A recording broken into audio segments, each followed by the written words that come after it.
My name is Dan, and this is Derek, and we're going to talk about the past, the present, and perspective. Okay. Today, Derek, I just came from a place in Clarksville, Tennessee. I'm not going to name it because it's exactly the reason I'm not going to name it. This is exactly what we're going to talk about. Gotcha. How easy it is to sue somebody, Okay. And it's crazy. We got lawyers chasing people that, hey, you want to sue so-and-so? We'll sue so-and-so, we'll help you. But what they don't tell you is they want 50% or more. Yeah. If you win the lawsuit. But it is easy. It is easy. It gets to the point even. If you want to talk about what's that guy's name? Daniel something from New York City subway. I can't think of his last name, but he was in the news where a homeless person came in and and he choked him out. And Daniel choked him out. Yeah. But no one would jump in and no one would help. They were afraid. And this former Marine, I think he was a Marine, jumped in and choked him out. And unfortunately, killed him. Well, that guy had a lot of stuff going on. Mentally anyway. Regardless of the getting choked out. Right. So, I've been choked out I don't know how many times in doing combatives in the Army. Right. So, yeah. It's not that big a deal, but he had more problems with his heart. I don't know if if there was a blood clot that went to his brain or something, but he was also on drugs too. So right. But my point is, people are afraid to jump in because of lawsuits. Oh yeah, and it's crazy. What happened to helping your neighbor when they needed help? Yeah, what happened to intervention or intervening? When someone needs help. Like today, I was at this place in Clarksville, Tennessee, and it was a place where kids can go and play and jump, okay? And my 3-year-old, I think, twisted her knee or something, but she went down, she couldn't get up, and she started crying. And here I am, Grandpa, my 3-year-old granddaughter, I'm Grandpa. I'm like, I want to go to her. I want to help her. I want to hug her, I want to comfort her. And I couldn't get out there because I had my shoes on and you had to wear socks and stuff like that, certain socks. But so I said, come over here. She tried to stand up. She couldn't. Take a walk. She went down. And I swear to you, my friend, her foot looked like it was dangling, right? That's what it looked like. Yeah. And, and I thought it was her foot, but I guess it's her knee. But anyway, so she got to me and I picked her up and man, it scared me, but she was like in pain. She didn't want to be held. And it was just tough. And I was trying to calm her down and my wife was there. We were trying to calm her down, but she just was squiggly. And I said, they got to have a medic. There's got to be someone down at the where you sign in, the kiosk. One of the employees should know something. Yeah. Right. So I went down there and none of the employees just looked at me. And finally I got upset. I said, why don't any of you, help me? Yeah. They couldn't. And one of them came up and said, we can't. Yeah. It's because of lawsuits. Just think if someone helped them out and then it made it worse, then someone would say, hey, you're Yeah. Now, me, I would have taken any help, especially if it concerned a broken limb or something. I didn't know there has to be a medic in the house. They don't have any medics, probably because of cost.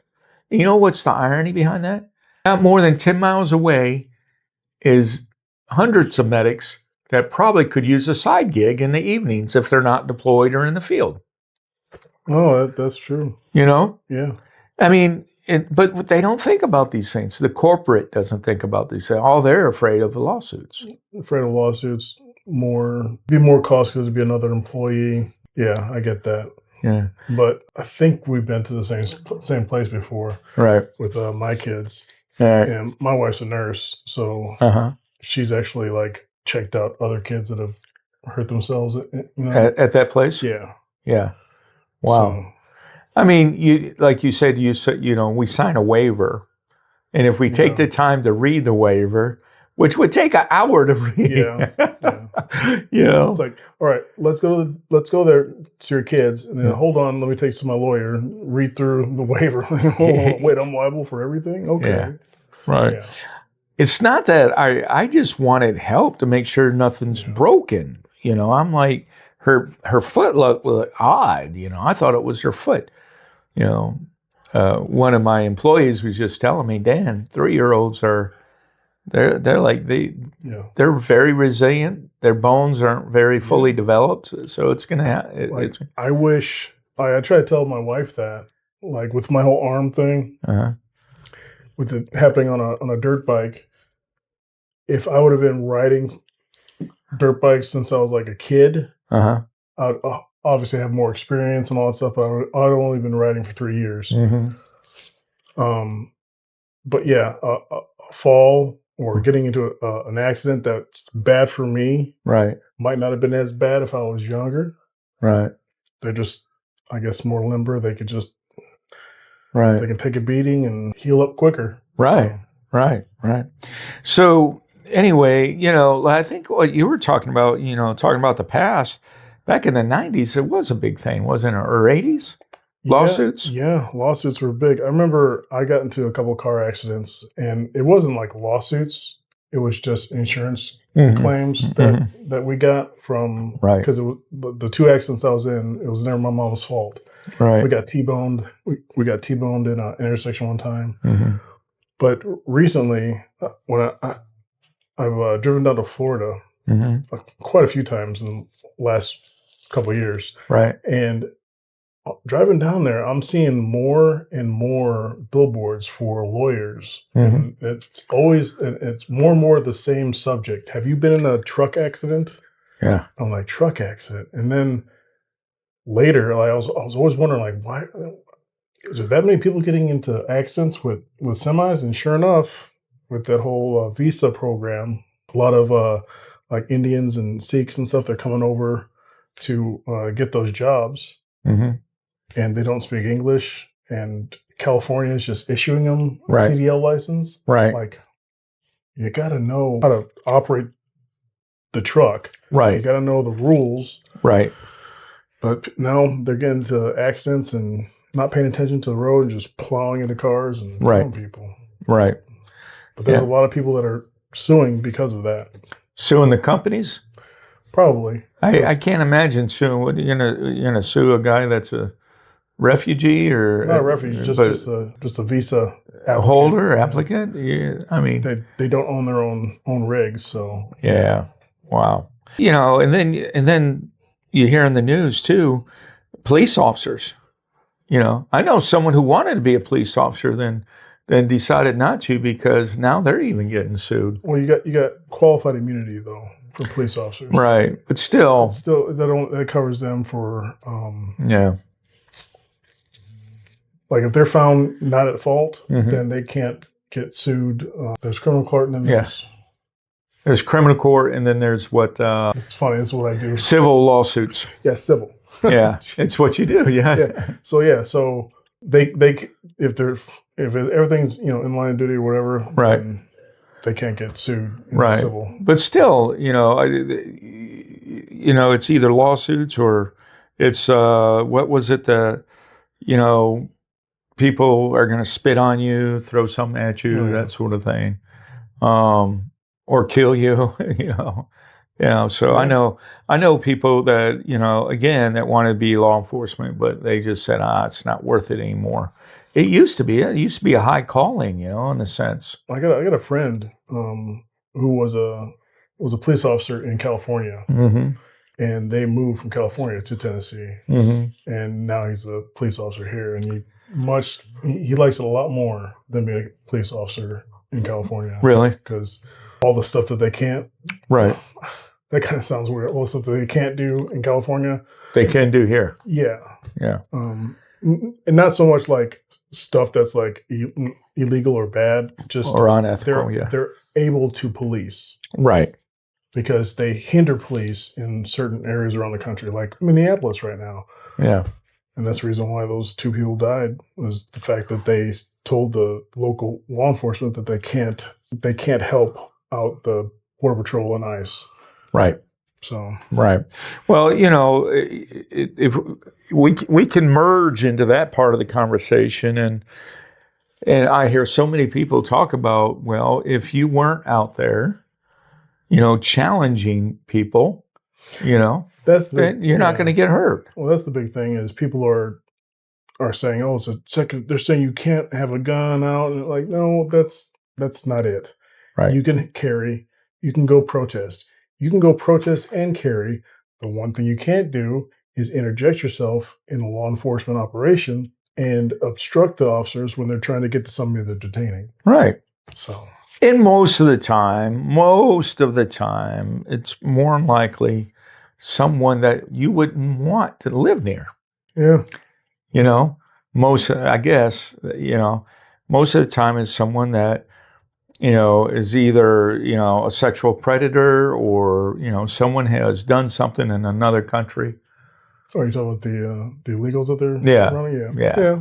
Most of the time.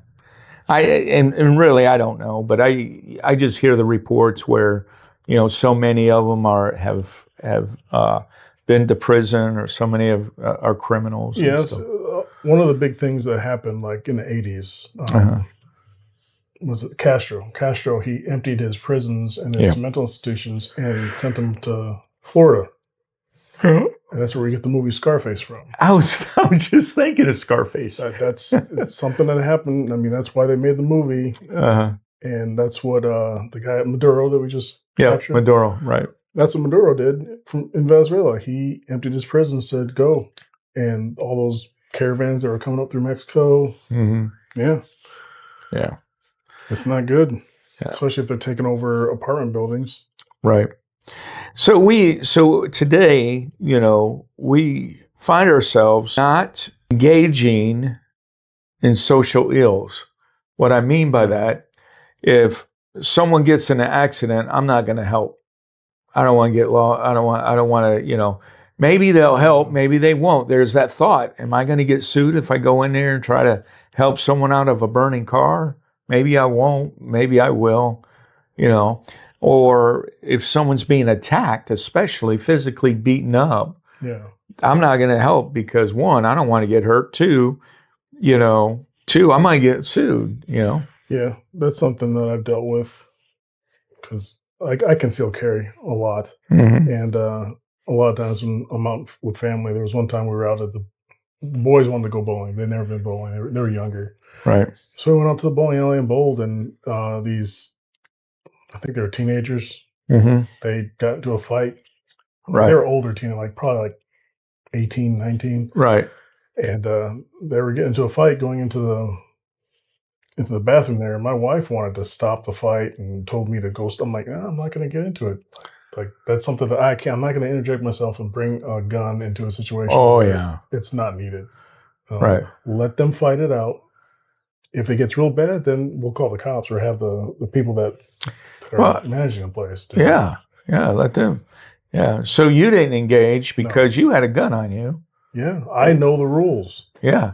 And if you would have engaged, all it takes is for someone to grab that gun and. Yeah. If they saw it, they could grab it. Yeah. I mean, as it is, I'm already kind of at a disadvantage because I only got one arm. Right. So I guess I would be quicker to use it to feel threatened. When you feel threatened. Yeah. Wow. Yeah. So again, I think we used to help people. Yeah. We used to be a very helpful nation. What I mean by that is, in our neighborhood, if someone's house is on fire, you used to go and help. And maybe in some cases we still do that. Yeah. But in a lot of cases, I'm standing back. I mean, you've seen the news, it's the newsreels. It's the living in a high trust society. We used to live in a really high trust society. Right. There used to be hitchhikers all the time, right? Right. You don't see that no more. No. You know why? They got Uber. yeah, they got Uber, but I mean, even before Uber, He did, like, as a kid growing up in the 80s, and you never saw anyone doing that. Maybe that was because the whole serial killer scare in the 70s and early 80s is going, but. So when's the last time you seen a hitchhiker? Did you say the 80s? No, I've never seen like a person actually like stick their thumb out and do that. I've never seen that in real life. My mother hitchhiked. Yeah, so did mine. Yeah, and I wouldn't put it.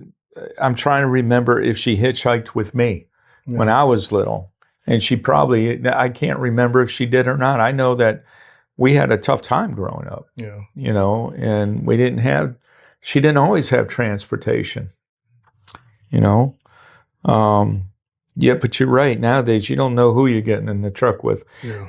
The joke is you don't know if the driver is a serial killer or not. Or if the passenger is. I remember my mom when I was a kid saying specifically like seeing like a movie and there's a hitchhiking in the movie. She's like, "Oh, well, you ain't gonna do that no more." Mm-hmm. I think that goes back to Hollywood. A lot of they put out these movies and.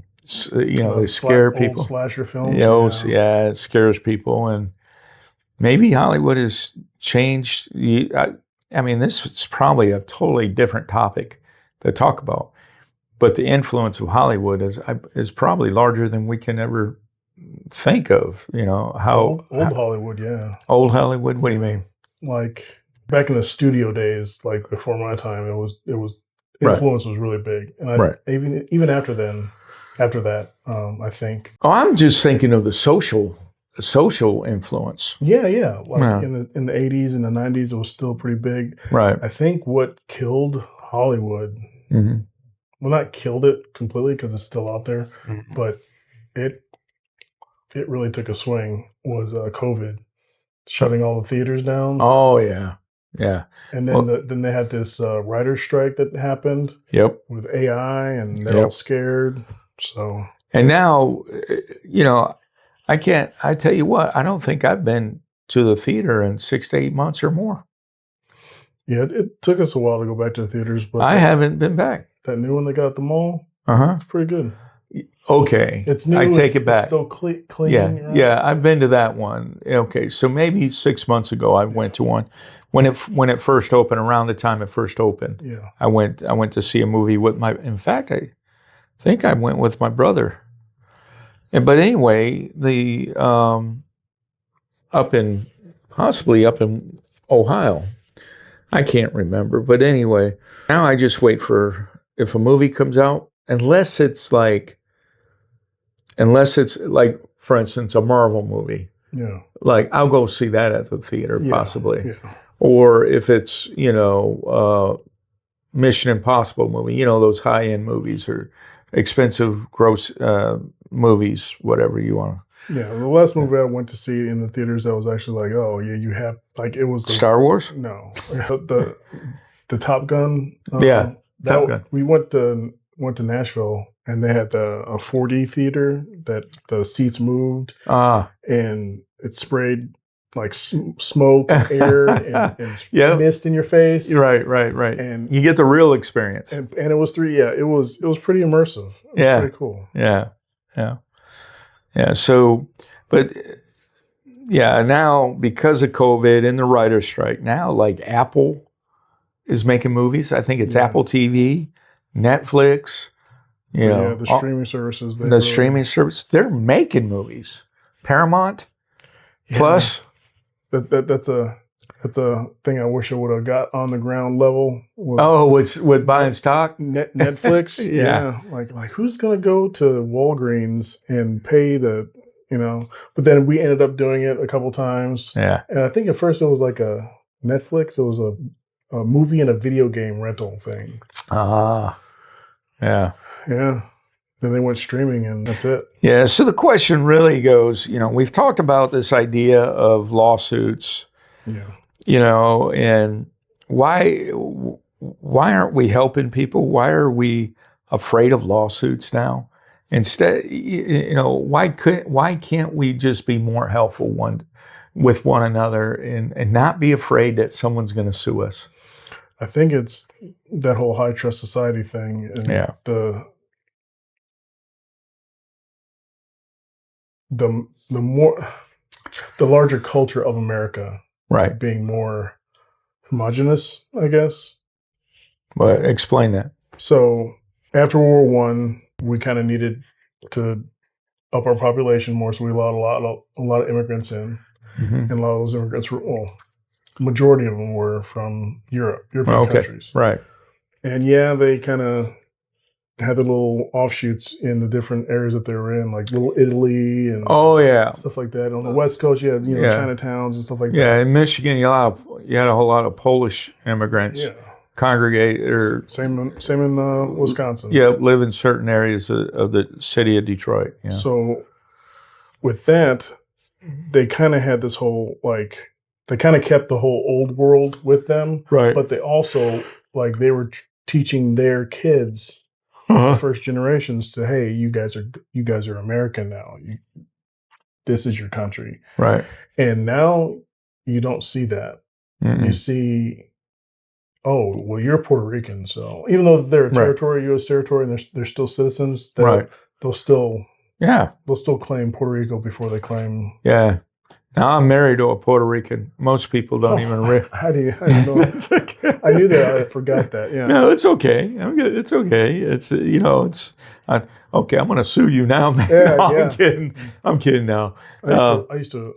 My group of friends when I first got in the Army were all Puerto Rican guys, and I was assumed to be Puerto Rican. I was thinking that just a second ago. Yeah, I was just thinking that you probably were assumed, to be Puerto Rican, But I tell you, man, we just need to. I just want to encourage the viewer, be more friendly towards one another. Let's not be afraid to sue people, and don't sue people just because they hurt your feelings or because they said something or whatever. I mean, come on, we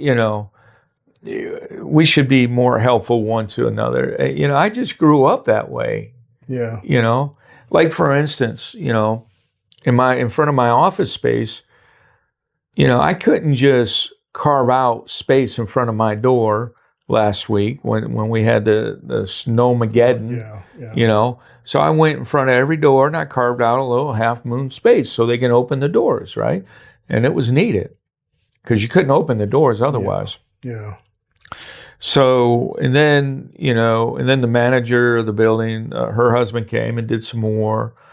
And then yesterday, one of my employees and I came in and did some more around our doors. But my point is we helped our neighbor, just a little bit, because that's what neighbors do. Yeah. Without, we shouldn't. And I'm going to tell you my theory of why we sue people. It's called selfishness. It's we're selfish. We want, and we're going to do all we can do to get what you have. And if I can find a way to get it, I'm going to get it. That's what it's all about. Yeah. Instead of helping people.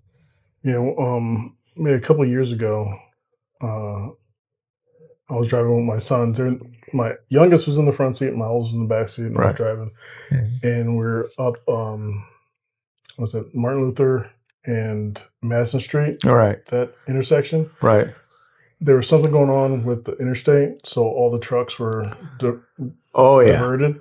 Was this like a couple of weeks ago or a year ago? No, it was a few years ago. Okay. And well, that happens more often now. Go ahead. Just sitting there in traffic, foot on the brake, and next thing you know, I feel the car start scooting forward. I'm like, I start pressing harder on the brake. I'm like, what's going on? And I realized there's a semi behind me, and it's actually it was just barely creeping. So the driver wasn't thinking. He was doing something else, and he didn't know that he was creeping forward. And I didn't feel any contact, but it was pushing our car, and then it started going faster and faster. Oh wow! And my youngest son, he started freaking out. He started crying. And I was hitting the horn. Finally, the guy stopped, and I put it in park. I got out, and a young kid, young driver, got out, and I was like, yeah. And I looked at the back of the bumper. There's no marks. You know, yeah, my kid was kind of traumatized. Yeah. I just laughed it off. He probably didn't. But, you know, what'd you do? What'd you say to the young kid? I was like, you're good, dude. Get in your truck and pay attention. Yeah. He's like, good looking out. Yeah. And got back in. So that's cool. It's like I could have had a bag of cash right there, man. Yeah. But, you know, it's not about that. Yeah. You know, it's not about he probably would have lost his job. Yep. It's a pretty truckers can make a pretty good living, especially if you own your own rig. But yeah. Well, Derek, it was great talking to you today. Same here. Yeah, I think this is our first in 2026, isn't it? It is. That whole ice storm was kind of crazy. It was. Well, we survived the ice Armageddon. What is it? Armageddon? Yeah. Ice Armageddon or Snowmageddon? One of the two? Snowmageddon, yeah. Yeah, man. I have to go get a new windshield, in fact. It cracked my windshield. Yeah. Yeah, the ice on our truck. Mm-hmm. I got the ice cleared off. You know, I don't know if it was the heat, because I turned the heater on. I don't know if it was the heat and the cold and the difference of temperature made it crack, or if it was just the weight of the ice. Yeah. But we got it cleared off just enough, and then we drove down to the Exit 4 gas station, and I got the rest of it off. And when I got the rest of it off, we saw the crack, and I'm like, oh. Yeah, same here. Well, anyway, Derek, it's good talking to you, man. 2026, we got more past, present, and perspective coming to you in 2026. And if you like us, go ahead and what is it? What do we want them to do? Like, share, subscribe. Yep, like, share, subscribe. Past, present, perspective.